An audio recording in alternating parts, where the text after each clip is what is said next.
Welcome to a powerful story of justice, redemption, and the deep complexities of race and bias in America. In this gripping tale, Judge James Carter, a respected African-American judge, finds himself caught in an unexpected confrontation during a routine traffic stop by Officer Ryan Mitchell, a young cop eager to prove himself. What begins as a seemingly simple case of mistaken judgment quickly spirals into a citywide controversy that threatens to divide Chicago.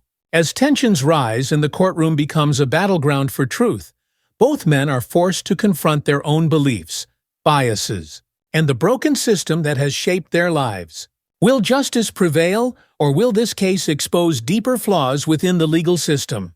Before we dive into the full story, make sure to hit that subscribe button and turn on notifications so you don't miss any future stories like this. And after watching, let us know your thoughts in the comments below. What would you have done in their shoes? Let's begin. The late summer air in Chicago was heavy, humid, and still. The kind of night where the heat seemed to linger, sticking to the skin even after the sun had long set. Judge James Carter sat behind the wheel of his sleek black sedan, his mind distant as the city lights blurred past. He had just wrapped up a grueling day in court, one where he had delivered a ruling that he knew would stir controversy. That was part of the job, he reminded himself, but it didn't make the weight on his shoulders any lighter. As he drove home, James reflected on his long career in the legal system. At 60 years old, he had seen it all. Innocent lives torn apart by injustice, guilty men slipping through the cracks of a broken system, and laws that seemed designed to fail the very people they were meant to protect. Over the years, he had earned a reputation as a strict but fair judge, one who pushed for reforms and tried to work within the confines of the law to create change.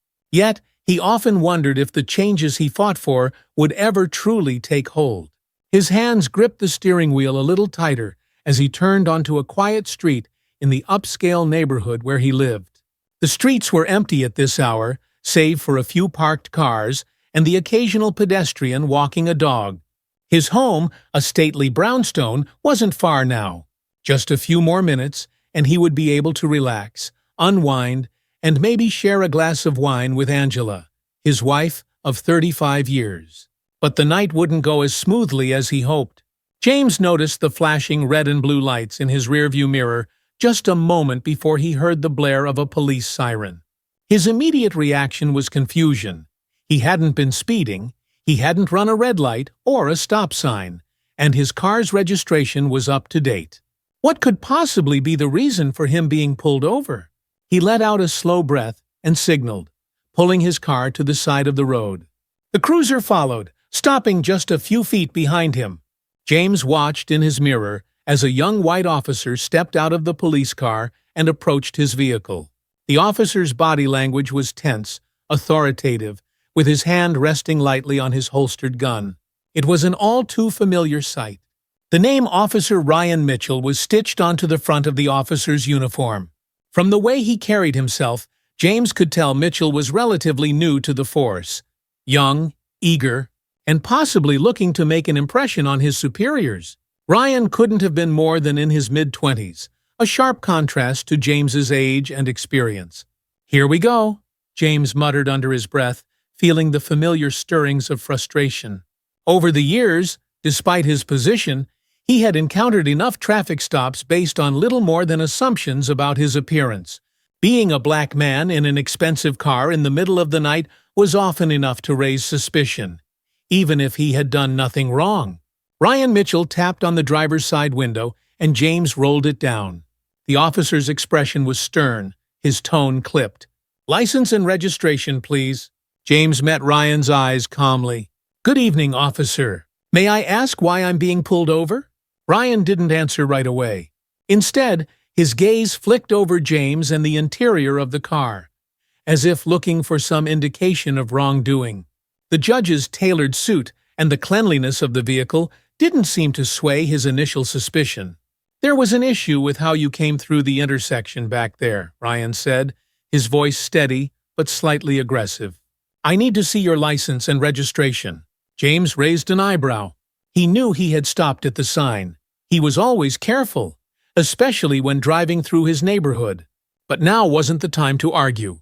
He reached into the glove compartment, carefully retrieving his documents before handing them over. "I see," James said evenly. "Here's my license and registration. Again, I'm curious. Did I do something wrong at the intersection?" Ryan glanced at the documents, his jaw tightening slightly. He saw the name on the license, James Carter, but the significance didn't immediately register. To him, this was just another late-night traffic stop. He was doing his job, or so he thought. "You didn't come to a complete stop," Ryan said, still looking at the license. "That's why I pulled you over." James nodded slightly, though he knew the statement wasn't entirely true. "Officer, I believe I did come to a full stop at that sign. Is it possible there's been a misunderstanding?" Ryan bristled at the calm tone, mistaking it for defiance. He didn't like being challenged, especially by someone who seemed so composed. It felt to him as though James was trying to use his status, whatever that was, to brush off the stop. A small flicker of frustration passed through him, and in that moment he decided to take control of the situation. "Step out of the car, sir," Ryan ordered, his voice firm. James frowned. "Is that really necessary? I haven't done anything wrong." "Step out of the car," Ryan repeated, a touch louder this time. The tension in his voice was unmistakable. There it was, the shift James had experienced before. The shift from a routine stop to something more confrontational. His instincts told him to comply, to avoid escalating the situation further. But there was a part of him, the part that had fought for justice for years, that resented this kind of treatment. Without another word, James unbuckled his seatbelt and opened the door, stepping out of the car with deliberate calmness. He kept his hands visible, not wanting to give Ryan any reason to overreact. "What's this about, officer?" James asked, his tone measured. Ryan stood a few feet away, his posture rigid. He glanced at James's car, then back at him.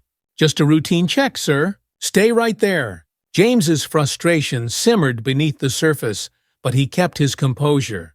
He had dealt with worse situations in his life, but the indignity of being treated like a suspect without cause was always hard to swallow. He wasn't just some random man on the street.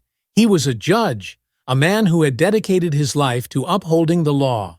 As they stood there in the quiet of the night, the air thick with tension, a car passed by slowly, the driver glancing at the scene. Then, from the corner of his eye, James noticed something. Someone across the street was filming the interaction on their phone. The glow of the screen and the way the person held it up told him all he needed to know. He sighed inwardly. If this went the wrong way, that video would be everywhere by morning. Ryan was still inspecting James's documents, his brow furrowed as if trying to piece together what he was dealing with. The car was registered in James's name. Everything was in order, but Ryan's initial assumption that something was off had dug itself into his mind. He couldn't shake the feeling, even though there was nothing concrete to support it. Finally, after what felt like an eternity, Ryan looked up from the papers and back at James. There was a flicker of doubt in his eyes now, as though he realized the situation wasn't as simple as he had thought. "Judge Carter," Ryan said, his tone faltering slightly. Are you the Judge James Carter?" James met his gaze squarely. "Yes, I am." For the first time, Ryan's confidence wavered. He had heard of Judge Carter. Everyone on the force had. The judge had a reputation for being fair, but tough, especially when it came to issues of civil rights and law enforcement overreach. Ryan felt a wave of discomfort wash over him. He hadn't expected this. He hadn't expected to pull over someone so prominent. "I didn't realize," Ryan began, but his words trailed off. James's eyes were steady, though there was an edge to his voice when he spoke. "You didn't realize who I was when you decided I was a threat, Officer Mitchell. What would you have done if I hadn't been a judge? What if I was just another black man driving home?" Ryan's face paled, and he opened his mouth to respond, but no words came out. His hand instinctively moved to his belt, near his radio, but he didn't make a call. The atmosphere between them was thick with unspoken tension. Across the street, the person with the phone was still recording. The following morning, the city of Chicago woke up to the viral video. The footage, which had been posted on multiple social media platforms, showed Officer Ryan Mitchell standing over Judge James Carter during the traffic stop, the tension between them palpable. The video was short, just under a minute, but it was enough to spark a wildfire of conversation. Within hours, hashtags began trending on Twitter. #JusticeForCarter and #racial profiling dominated the platform. The video had touched a nerve in a country still grappling with issues of race, police misconduct, and systemic bias.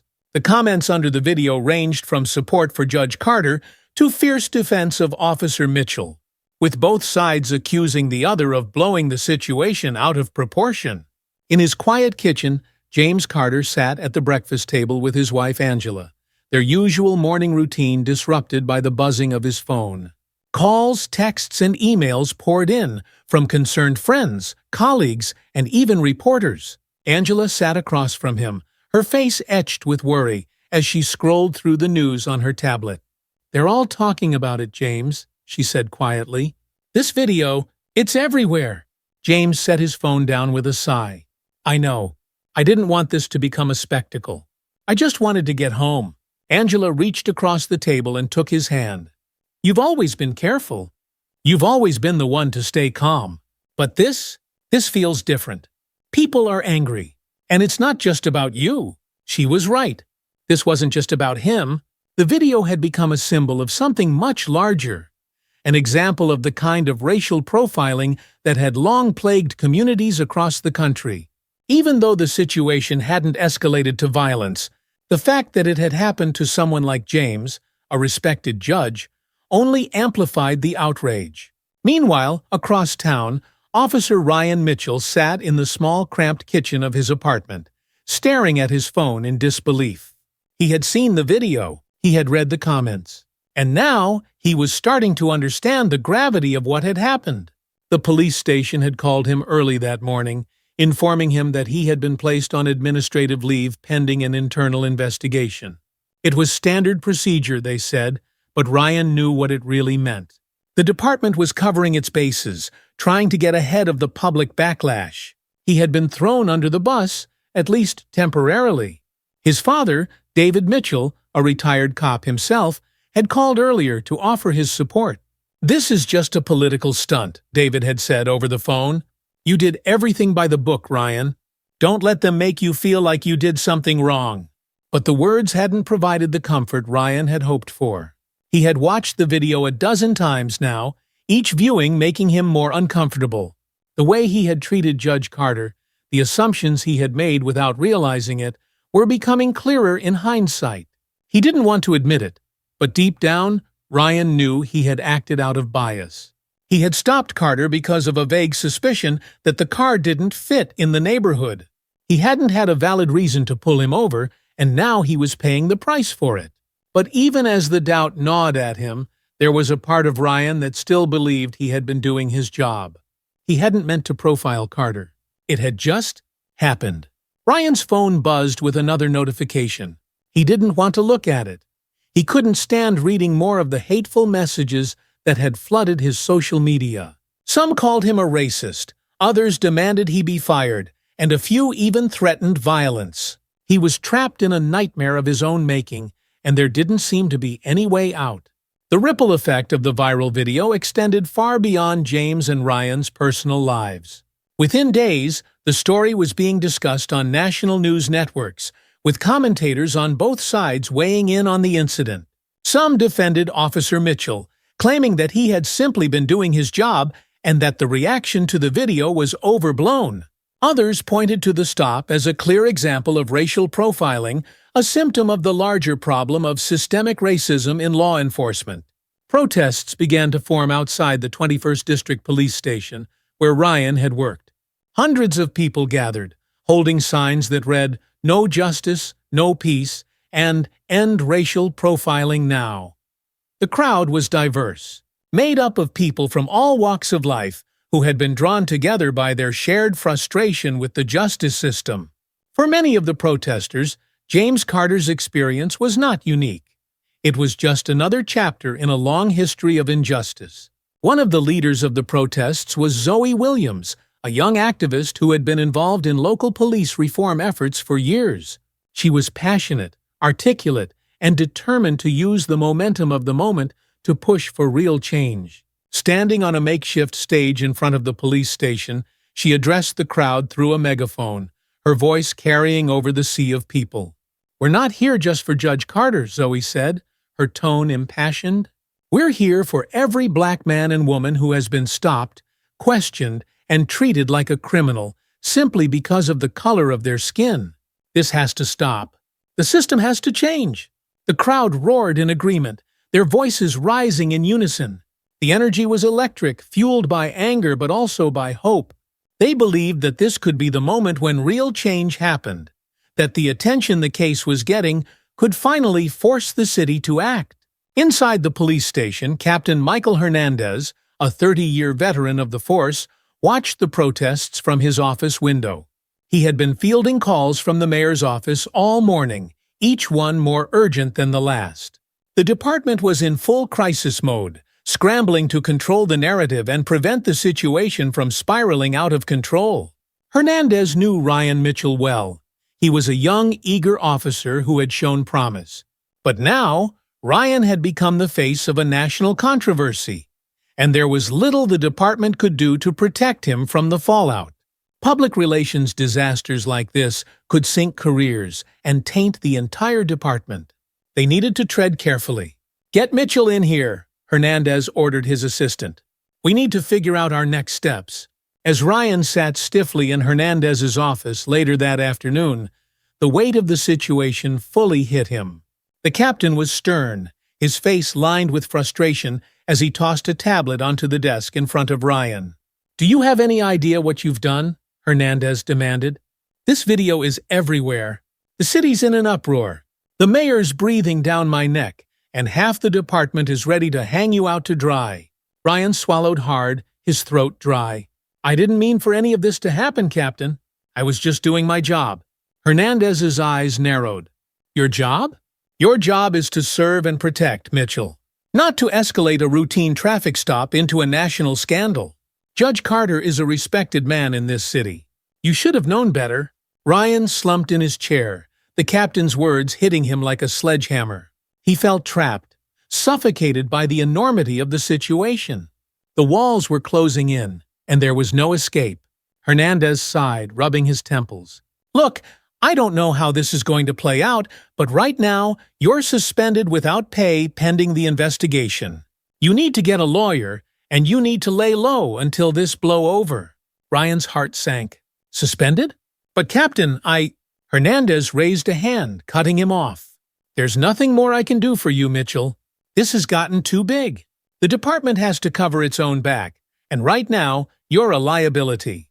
Ryan left the office in a daze, his future uncertain. As he stepped outside, he saw the crowd of protesters in the distance, their chants growing louder with each passing hour. His world was unraveling, and he didn't know how to stop it.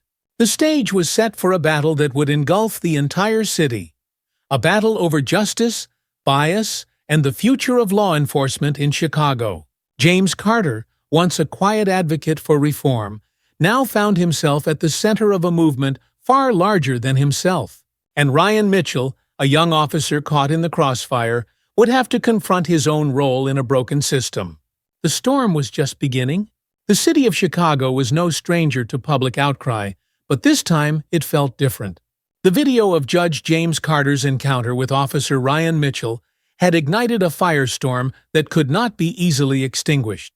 Days turned into weeks, and as the protests outside the police station grew larger, the conversation shifted from outrage over a single incident to demands for systemic change.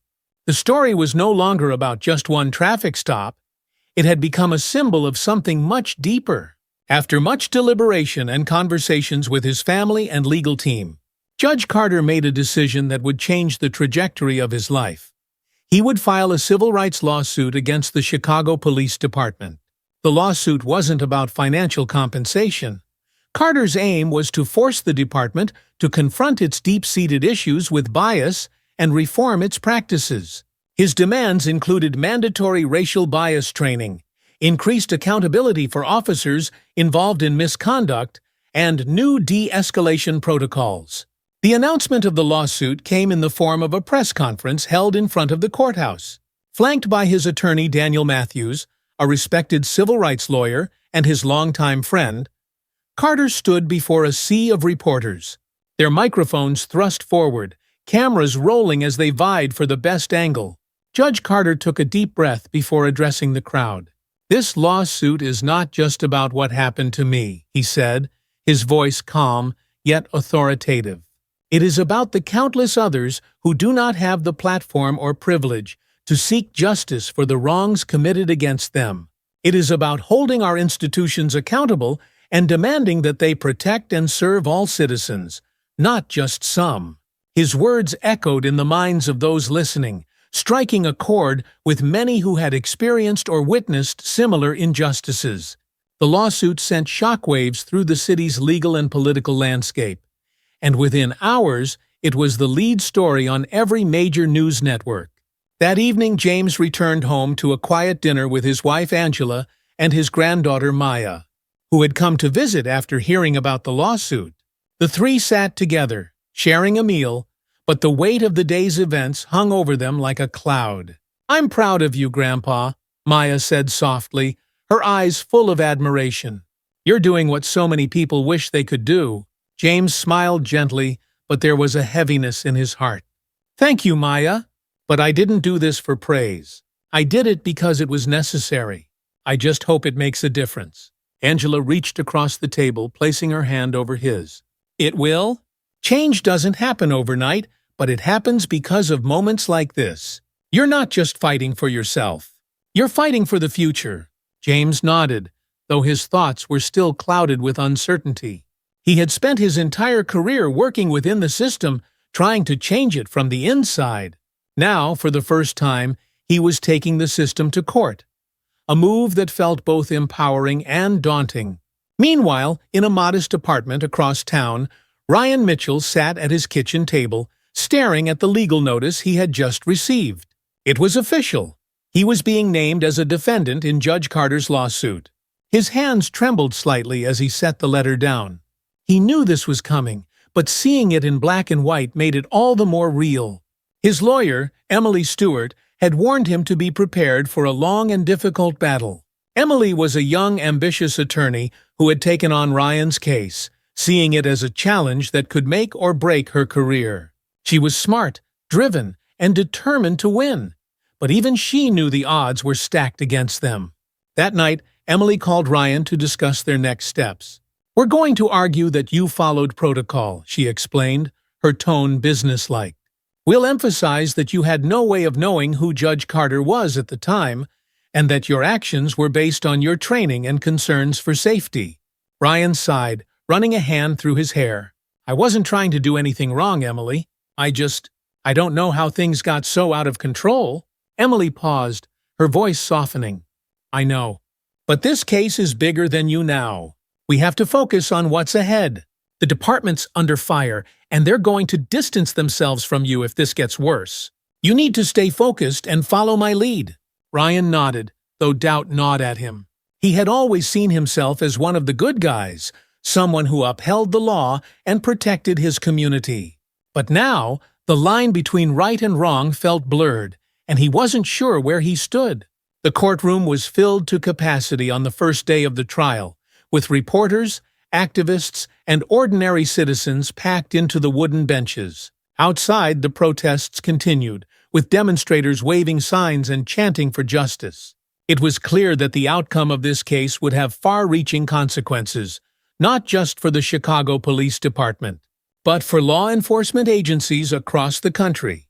James Carter entered the courtroom with Daniel Matthews by his side, the two men walking with the quiet confidence of those who knew the stakes were high but were prepared for the fight.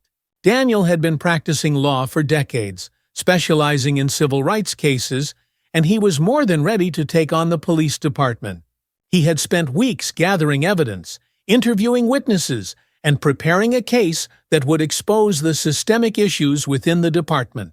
On the other side of the courtroom, Emily Stewart sat with Ryan, her face set in determination. She had meticulously crafted her defense, focusing on the argument that Ryan had acted within the bounds of his training and that any biases, if they existed, were unintentional. The judge, Margaret Williams, was a seasoned jurist, known for her fair but no-nonsense approach to cases involving law enforcement. She had presided over several high-profile cases in the past, and was well aware of the media attention this one was attracting. As the trial began, Daniel Matthews wasted no time in laying out his case. He presented a detailed account of the night in question, emphasizing that Ryan had no valid reason to pull Judge Carter over, and that his actions were motivated by implicit racial bias. He called witnesses to the stand, including experts on police procedures and racial profiling, who testified about the widespread problem of bias in law enforcement. One of the most powerful moments came when Zoe Williams, the activist leading the protests, was called to the stand. Zoe spoke passionately about her experiences growing up in Chicago, and the fear that many people of color felt when interacting with the police. "I've seen this happen over and over again," Zoe said, her voice steady but filled with emotion. "People like Judge Carter, people like me, we're treated like suspects just for existing. This isn't about one bad cop. It's about a system that allows these kinds of assumptions to go unchecked." Her testimony struck a chord with many in the courtroom, especially those who had experienced similar treatment. The atmosphere was charged, with every word from the witnesses carrying weight beyond the case at hand. When it was Ryan's turn to testify, Emily Stewart guided him through his testimony carefully. Ryan's voice was shaky at first, but he managed to explain his version of events. "I didn't know he was a judge," Ryan said, his hands clasped tightly in front of him. "I was just trying to do my job. I saw something that didn't seem right, and I acted based on what I thought was a potential safety issue. I never meant to profile anyone." Daniel Matthews cross-examined him, his questions pointed but professional. "Officer Mitchell, you've admitted that you didn't know Judge Carter was a judge when you pulled him over. But tell me, if Judge Carter had been a white man driving the same car, would you have made the same decision?" Ryan hesitated, his mouth dry. I don't know." "You don't know?" Matthews pressed. "Or are you afraid to admit that you might have made assumptions based on race?" Ryan's heart pounded in his chest. "I wasn't trying to profile him. I just thought something was off." Matthews nodded, his expression thoughtful. "But you understand how your actions can be perceived as part of a larger pattern, don't you? A pattern that people of color, especially black men, have been dealing with for generations?" Ryan's silence spoke volumes. As the trial progressed, the city became even more divided. The protests outside the courthouse grew larger, with tensions rising on both sides. Local businesses boarded up their windows in anticipation of possible unrest, while police officers patrolled the streets, keeping a watchful eye on the demonstrations. The media coverage of the trial was relentless, with every detail dissected and analyzed on the evening news. Pundits debated the implications of the case, with some arguing that Carter's lawsuit was a necessary step toward reform, while others claimed it was an overreach that vilified an officer who had simply been doing his job. Inside the Palace of Justice, the atmosphere was equally charged. On the days when Carter took the stand, the courtroom was packed with supporters who had come to hear his testimony. His calm, composed demeanor contrasted with the intensity of the moment, and his words carried the weight of a man who had spent decades navigating the complexities of the legal system. "I've spent my entire career upholding the law," Carter said during his testimony. "But what happened to me that night was not about the law. It was about assumptions. Assumptions that were made because of the color of my skin. And those assumptions are not unique to me. They happen to people all over this city every day." His words resonated deeply with the jurors, many of whom shifted uncomfortably in their seats.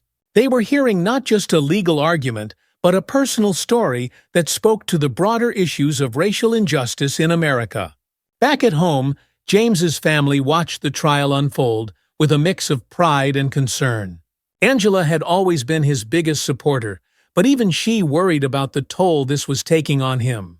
Maya, who had been following the case closely, was inspired by her grandfather's courage. But she also feared what might happen if the trial didn't go their way. Meanwhile, Ryan Mitchell was struggling to keep his life together. The trial had taken a heavy emotional toll on him, and he had become increasingly isolated. His fellow officers kept their distance, afraid that being associated with him would damage their own reputations. His father, once so sure that Ryan had done nothing wrong, had grown quieter as the trial went on, the weight of the situation finally sinking in. Ryan spent his nights staring at the ceiling, replaying the events of that night over and over in his mind. Had he really acted out of bias? Was he part of the problem that so many people were fighting against? The more he thought about it, the harder it became to justify his actions. One evening, after a particularly grueling day in court, Ryan decided to take a walk through his neighborhood. He needed air, space to think. As he walked, he passed a group of protesters who didn't recognize him but carried signs that read "Justice for All" and "End Police Bias." Their chants echoed in his ears, and for the first time, he stopped to really listen. Maybe they were right, he thought. Maybe I've been blind to something all along. Ryan's growing sense of doubt led him to make a decision that surprised even his lawyer. He requested to meet with Kevin Lee, the former officer-turned-activist who had been vocal in his calls for police reform. Kevin had reached out to Ryan early in the trial, offering to help him understand the deeper issues at play. But Ryan had initially dismissed the offer. Now he wasn't so sure. They met at a small cafe on the edge of town, far from the courthouse and the prying eyes of the media. Kevin greeted Ryan with a firm handshake, his demeanor calm and open. "Thanks for meeting with me," Ryan said, feeling a knot of anxiety in his stomach. "No problem," Kevin replied. "I appreciate you reaching out." For the next hour, they talked. Really talked. Kevin listened as Ryan recounted his version of events, and then, when the time was right, he gently pushed back. "You're not the first officer to make assumptions based on race," Kevin said, "and you won't be the last. But the difference is, you're here, right now, trying to understand. That's a step in the right direction." Ryan nodded slowly, his mind racing. "I don't know how to fix this. I didn't mean to—" "I know," Kevin interrupted. "But it's not just about what you meant. It's about what you did, and the impact that had. You need to own that, Ryan. You need to acknowledge that even if you didn't intend to act out of bias, you still did." Ryan stared into his coffee, his hands trembling slightly. "How do I move forward?" Kevin leaned forward, his voice steady. "By admitting you were wrong? By committing to being part of the solution, not the problem. It won't be easy, but it's the only way." As the trial continued, the courtroom became a stage for Chicago's long-standing tensions around race, policing, and justice. Inside, the legal battle between James Carter's team and the defense for Ryan Mitchell grew more intense with each passing day. Outside, the protests and counter-protests escalated, their chants and slogans reverberating through the courthouse windows like the distant rumblings of a brewing storm. Inside the Palace of Justice, Judge Margaret Williams did her best to maintain order and impartiality, but the weight of the case was clear. Every word spoken in the courtroom seemed to carry the weight of history, not just for Chicago, but for the entire country. The media's interest in the case only grew. Coverage of the trial became a near constant on the 24-hour news cycle, with panel discussions dissecting every argument, every witness testimony, and every reaction from both sides. The trial had captured the attention of a nation that was already grappling with its own divisions over race and law enforcement. One particular day in court began with a powerful testimony from an expert witness, a renowned sociologist who specialized in systemic bias in policing. Dr. Melanie Reese, a composed woman in her late 40s, explained the ways in which unconscious racial bias can influence decision-making, especially in high-stress situations. Officer Mitchell's actions were not necessarily a result of overt racism, Dr. Reese testified, but unconscious bias is deeply ingrained in all of us. It's a byproduct of the society we live in, a society that for centuries has associated black men with danger. These biases, even when unintentional, can lead to harmful outcomes, especially in professions like law enforcement. Her words struck a chord with many in the courtroom. It was a reminder that the case wasn't just about one man's actions. It was about the system that allowed those actions to occur. James Carter's legal team nodded in agreement, knowing that this was the heart of their argument, that the system itself was flawed and needed to be reformed. As the day went on, the defense had their turn. Emily Stewart, Ryan's sharp and methodical attorney, cross-examined Dr. Reese, attempting to poke holes in her testimony. Dr. Reese, would you say that all police officers are inherently biased? Emily asked, her tone calm but pointed. No, Dr. Reese replied, unfazed. I would say that all people have biases, but the difference is that police officers are in positions of power where their biases can have life-altering consequences. That's why it's so important that we address these issues head-on. Emily paused for a moment, her gaze steady. But Officer Mitchell acted in accordance with his training, did he not? He believed he was making a decision based on safety concerns, not race. Doctor? Reese tilted her head slightly. He may have believed that at the time, but belief doesn't change the fact that his actions were influenced by bias. And that's the problem we're here to discuss. Ryan sat quietly at the defense table, his hands clenched into fists beneath the surface.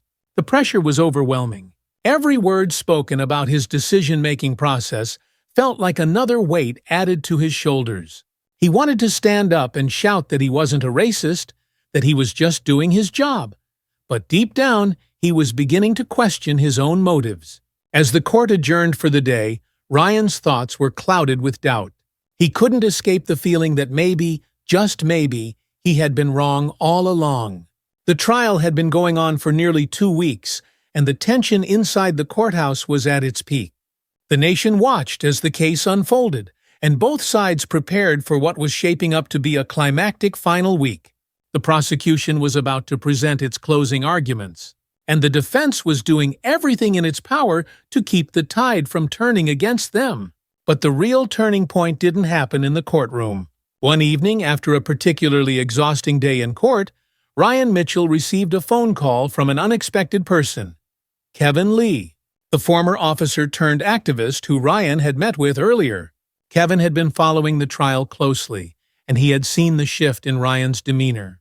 He could tell that Ryan was beginning to understand the gravity of his actions and the broader implications of the case. Ryan, Kevin said over the phone, his voice steady but serious. I think you're at a crossroads. You can either keep fighting this case the way you've been, or you can take responsibility and try to be part of the solution. Ryan was silent for a moment, unsure of what to say. I don't know how to fix this, he finally admitted, his voice low. You can't fix the past, Kevin replied, but you can change how you move forward. You've seen how deep the issues run, haven't you? This isn't just about you and Carter. It's about the system. You can be the one to admit that, to take a stand for something bigger. Ryan took a deep breath. He had spent so much time trying to justify his actions, trying to convince himself that he had done nothing wrong. But now, for the first time, he saw the bigger picture. He realized that this wasn't just about his career or his reputation. It was about something much more important. I want to make it right, Ryan said quietly, his voice barely above a whisper. I just don't know where to start. Kevin's voice was calm, reassuring. Start by telling the truth. Not just to the court, but to yourself. The next day, Ryan made a decision that shocked both his lawyer and the courtroom. As the defense prepared to give its closing arguments, Ryan stood up and asked to address the court directly. Emily Stewart looked at him in surprise, but she didn't object. She knew that Ryan needed to speak his truth. Judge Margaret Williams raised an eyebrow, clearly curious. Officer Mitchell, you may speak. Ryan took a deep breath, his heart pounding in his chest. As he stepped forward, he felt the eyes of the entire courtroom on him. The tension was palpable, and he could feel the weight of his words before he even spoke. I know that a lot of people have been hurt by what happened, Ryan began, his voice shaky but sincere. I know that my actions that night were wrong. I didn't mean to profile Judge Carter, but I realize now that's exactly what I did. I assumed things about him that weren't true, and for that, I'm deeply sorry. A murmur went through the courtroom, but Ryan continued, undeterred.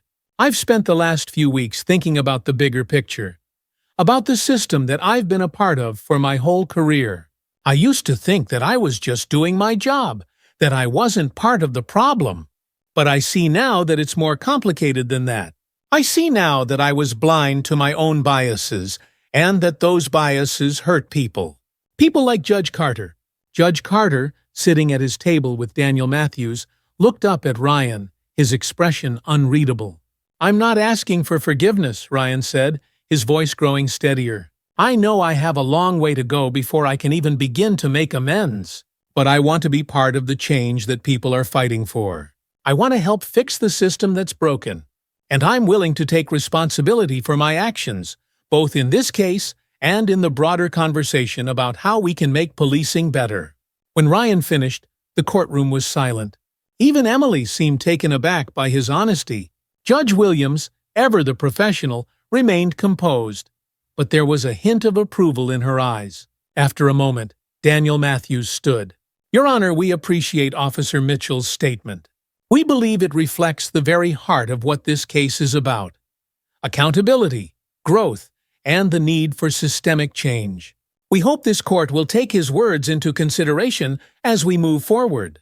Ryan returned to his seat, his heart still pounding.